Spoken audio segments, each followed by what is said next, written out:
Jason, good seeing you, dude. But the reason why you had smoke pouring from your input jacks was because of this. A heater to anode short. So I've got your amp chassis prepped and I'm ready to do your cap job and some other maintenance. I've already replaced the socket that caught on fire.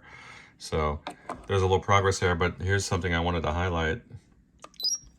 So that section of the cap that's immediately after your rectifier tube, which is called the reservoir cap, is supposed to be rated at 40 microfarads.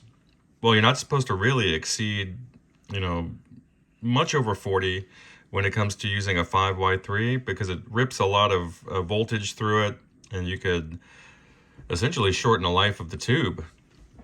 So this is the measurement of the actual section that was being used as a reservoir. Look at that, 53.9 microfarads. I bet your rectifier's dead, bub. Bye. Jason. Tap of the mirror in, buddy. New socket there. Improved wiring.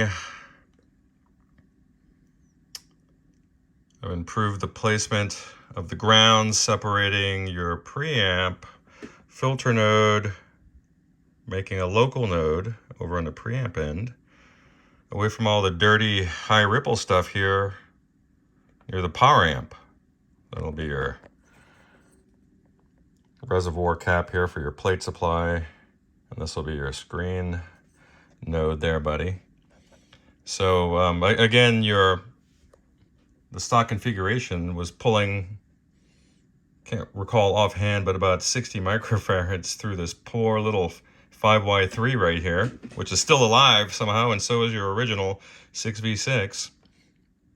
So what I did was I dropped your reservoir cap down to 20 and added some backup rectifier diodes. We want to stop this thing from sweating, right?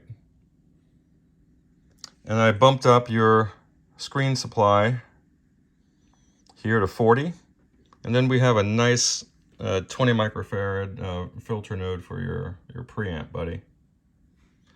And let me tell you something, there is no background hum now that we have the ground situation sorted out. And the lead dress as well. You'll probably notice here that one thing doesn't look like the other. Well, this was a 1K resistor, but looking at how high this plate current is, and I'm not gonna modify that. So the best thing you could do here is add about between, say, 10 to 20 Ks worth of resistance for your screen supply node. That'll drop it anywhere between 40 and 60 volts below where the plates are running. So it's going to pull less current through your screens there. Prolong life. That's what we want to do. So she's ready to go. I'm going to rehouse her back into her lovely cab. No more smoky aroma. You're only going to get some smoky tone out of this old Vibrochamp. What a beautiful amp this is, man. So juicy sounding. Love it. I think you're going to be quite pleased. So I will reach out to you and schedule pickup. Bye-bye.